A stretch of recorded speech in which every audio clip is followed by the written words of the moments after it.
When the world first shut down in March 2020, Amanda Kloots had just turned 38. She and her husband, Nick Cordero, were preparing their move from New York City to the Laurel Canyon neighborhood of Los Angeles. And then, shortly after arriving in California with their infant son, Elvis, Cordero got sick. At first, the couple thought it was pneumonia. Cordero didn't have what were then considered to be telltale signs of the new and deadly virus sweeping the globe.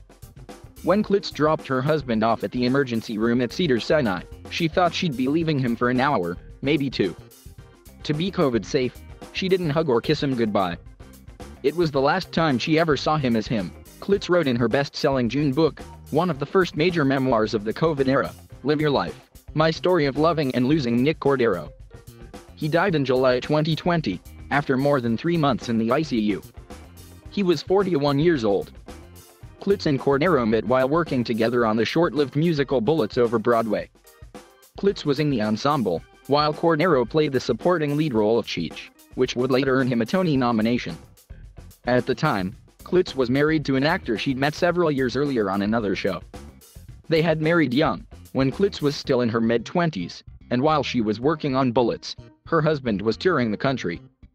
The long distance took a toll, and they eventually separated after 7 years together. Kloots suddenly found herself opening up to the tall, dark-haired musician cast as Bullets' broody gangster. He became my boyfriend and my best friend simultaneously, she wrote. Because Kloots was still going through her divorce, she and Cordero dated secretly for a time. She writes that they were very different people, which led to a couple of breakups before they got married. Perhaps most importantly, Christianity was at the root of every choice she made, while Cordero wasn't religious and didn't want to raise children in any specific faith. And yet they kept finding their way back to each other. Bullets over Broadway closed after only 156 performances, but Kloots and Cordero remained close with actor and director Zach Braff, who'd played the show's main character, David. Before the pandemic, Kloots had a modest social media following as a dancer and fitness instructor. Soon after Cordero was admitted to the hospital, Kloots began documenting her husband's fight to survive COVID over Instagram, and her follower count ballooned from about 50,000 to more than 600,000, according to a recent New York Times profile of the famous COVID widow.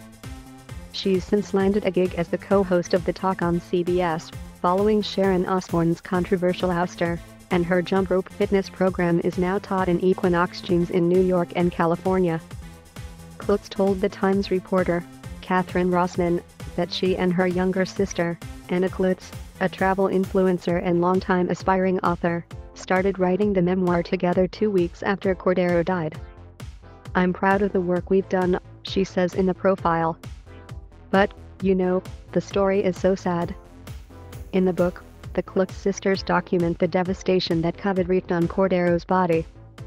His leg was amputated, and he suffered from bed sores, lung infections, sepsis, organ failure, and a whole host of other nightmarish conditions. By late May, doctors at the ICU had urged Kloots to consider transferring Cordero to comfort care, where his treatment would switch from life-sustaining to solely managing his pain. "I begged and pleaded with God each day," she wrote. "If you are going to take Nick, please don't make us make that choice."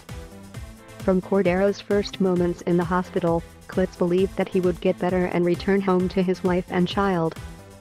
One of the reasons thousands of people started tuning into Kloots' daily Instagram live videos, in which she'd do workouts and sing one of Cordero's own songs, Live Your Life, in an effort to #WakeUpNick, is her seemingly boundless positivity.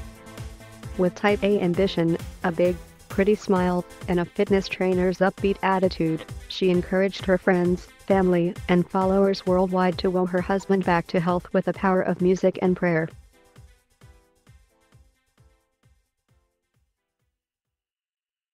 Thank you for watching. Please subscribe